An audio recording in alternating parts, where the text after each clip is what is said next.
Bitcoin recently crashed all the way down to $38,500 from a high of $49K. After the recent price resurrection back above that $40K level of support, people are still claiming that we might see lower. Fear and Greed Index heading into January was 76. After the crash, we fell all the way down into neutral territory. And even now, despite the recent reversal back upwards, we're only sitting at 55, showing that overall cryptocurrency sentiment is still just barely above neutral. Bitcoin ETF flows are also negative for the first time since launching. Many big-time analysts and articles are claiming that we might see a continuation of that massive bearish pullback all the way down to $36,700 or even $20,000. In today's video, we're going to go over those claims using technical analysis and historical price action. Welcome back to the channel, guys. If you're new here, hi, my name is Jess, and as the channel name suggests, it's all about crypto, trading, and technical analysis. So if you're all about that or you'd love to learn, hit the like button and subscribe to the channel. So we're going to start with the macro charts and then just filter all the way down to those shorter time frames. So we're actually starting on a really positive note for the weekly chart on Bitcoin. We had our weekly candle close yesterday and we closed at $42,000. So right above this level of macro support at $38,000 to $40,000. This was really great to see because if you guys watched my last video, if we had a candle close within that range or particularly below that $38,000, it would be really bad for Bitcoin. It would have suggested that this entire move to the upside might have been a deviation and we hadn't actually found support on this 40K level. So it was really great to see that we found that support here. We have established it as a real range of support. And it also shows us that on the short time frames, yes, we might have been bearish. We had a little bit of a correction to the downside. We fell back into this range here, but on a macro chart, nothing's actually changed. In December, we broke above this level at $40,000 and we wicked above to $48,000. The reason why we rejected here is because, it was an overextension. It was a fake out, all the ETF hype, all that kind of stuff. It wasn't particularly healthy behavior. We didn't have the strength behind the move to actually see a sustained move to that $48,000 level. So we crashed, but we're still above $40,000. So really, we're just as bullish as we were in December. What's actually really interesting to see is on this weekly chart here. So we've actually broken back above into a macro 3-month uptrend. I think it's been going on for about 96, 97 days, 95 days. Yeah, so just above 3 months a little bit. And what we can see from this uptrend is actually really healthy behavior. So we have this uptrend, maybe about a month long.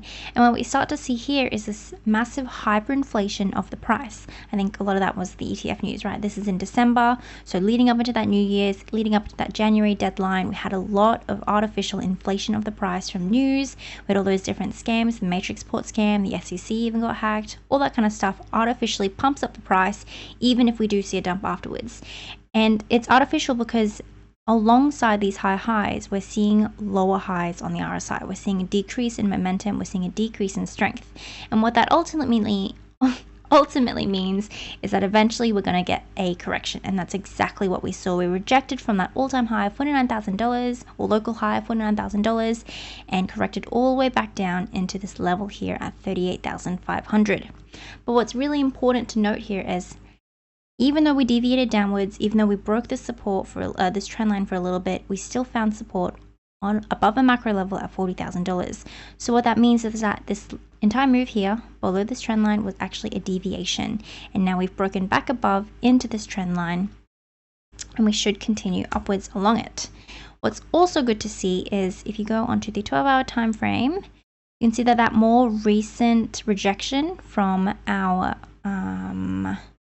this level here, this rejection from the POC level actually found support and further validated this trend line. So again, we're back in the trend line. It's looking very healthy. What we can expect moving forward is another test of that POC level. So that's just about here. And once we break that POC level, we should test our next level of major resistance, and that is between 44,200 and 44,800. I'll draw it in here. So it's this gap in the volume profile just here. And it was a historically really strong level of resistance. We can see 1, 2, kind of 3, mostly 2 tests of this resistance on a daily chart. We broke above and we actually found support on it before we reached that local high. So again, once we break above this level here, I think as long as we remain above this uptrend, we should break above the level because we'll start to form an ascending triangle, which is a bullish formation, and then break to test that 46k level and that 48k level again.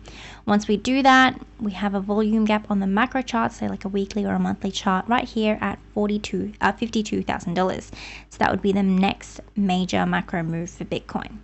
Okay, so looking at that weekly chart and looking at that daily chart, things are looking pretty good for Bitcoin. Everything is looking really healthy. So there's really nothing to say that we're going to go to $20,000. I really don't understand why people are saying this and how these articles are getting read.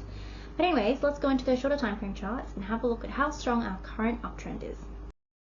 So on a shorter time frame, this is a 4-hour chart, you can see that we've actually got a short time frame uptrend here. So we've got 2 points of validation. The base of that uptrend starts at that local low of 38,500, and then we've got another point of validation at 39,600. And ideally we'd like to see 3 points of confluence, 3 points of validation, just to make sure that it's a valid uptrend. Most likely we might actually reject from this POC level again and retest this horizontal confluence at 41,700, and that might be our third retest of the trend line before we continue upwards. So let's really quickly go over short time frame supports and resistances before we look at the strength of this uptrend. So major short time frame support here, we've got 40,200 to 40,700. It goes back pretty far.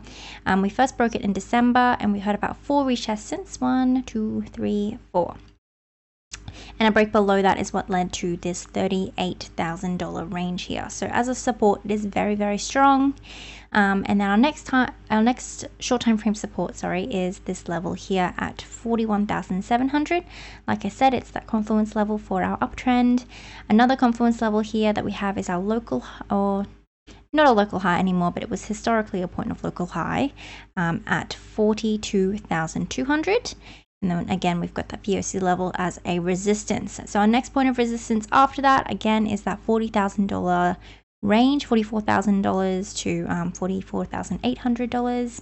As you can see from the VRPV, as soon as we break that POC level, we've got our massive gap here at that $44,000 level here. So what we should see as soon as we break that level is a move to fill that gap. We do have a little bit of a volume peak here at 43,900, so maybe we might slow down a little bit and maybe bounce between this gap here and that level of volume peak before we reach that range. That is totally normal, and once we reach that range and we break above it, that should see our test to these macro levels at $46,000 to $48,000. So in terms of the strength of this uptrend here that we're currently in right now, let's have a look at RSI, so our strength, relative strength indicator or momentum indicator, and market cipher B, which is a volume indicator. So looking straight away at the RSI, first of all, I can see that we're also in an uptrend on the RSI. Whether that uptrend is here or here, we are still in an uptrend, and that is a good sign. It shows that the movement that we're having upwards here isn't, I guess, artificial. It is real. We do have the strength and the momentum behind this move to actually be continuing on upwards. The only thing that concerns me on the RSI is that this might actually be the point of validation here. And if that's true, we've actually fallen below this uptrend, showing that we might see a little bit of a pullback. Again, I also think that it's going to go to that $41,700 level purely because that is a peak in our VRPV. I don't see us, I guess, losing this level. I don't see us testing this level of support unless we lose this level first. So naturally, the first level that we'll test is here. So maybe that is what we're seeing. That red candle here might continue on downwards to 41,700 if this RSI is like that. I do think it's actually like that. I do think this uptrend is like that. So we've broken that RSI uptrend. So on the really short time frames, maybe for the next couple of hours, we're going to see a pullback down to 41,700, and then we'll have to see what goes on afterwards to see whether or not we continue on in this uptrend. But as long as we keep this uptrend here on the price structure chart and we keep this 50 SMA, we should be all good. We should continue upwards. Retracements are normal.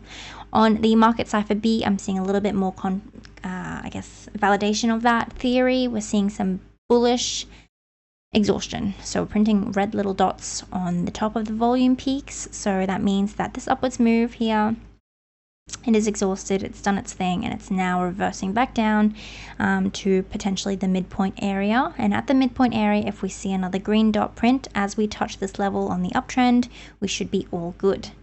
So far the strength of the trend line isn't looking too strong, but it's not necessarily looking terrible either. I'm not seeing bearish divergence, I'm not seeing negative volume, which would all indicate to me that this uptrend is fake and we should probably be around here. Alright guys, I think that is everything I wanted to say about the current price action of Bitcoin. Clearly, I don't really think we're going to see $36,700 or $20,000. I don't know why they would think that that's going to happen. In my last video, I did say if we did lose $38,000, because we weren't really establishing that bottom yet, if we did lose $38,000, then we might potentially see a correction to $36,700 exactly, because that is where that Gaussian channel is, and that is where I think it was the macro uptrend. It was like a horizontal level of confluence on that macro uptrend. But we haven't lost $40,000 yet, even on a macro chart. We haven't lost $38,000 yet. We're not even in that range. I don't see how we're going to fall below that before we see a major continuation of that downwards move, which we're not seeing. As for $20,000, I don't even know where they got that number from. I really, truly could not understand. I don't need to understand. So that's a wrap from me. Be careful to who you guys listen to on the internet. I know I'm on the internet, but at least I had something to back up my claims. As always, if you enjoyed the video or you learned something, feel free to like and subscribe to the channel down below. If you like my content or you want to see more, I do have a free Telegram where you guys can sign up for daily Bitcoin updates as well as crypto and economic news. If you're a trader and you want 15% off your trading fees, feel free to sign up down below to Bitget and BingX. They are two of the world's leading exchanges. Bitget is available to everyone outside of the US, and BingX is available to everyone worldwide and is completely non-KYC. Hope you guys have a great week, and I'll see you next time. Bye!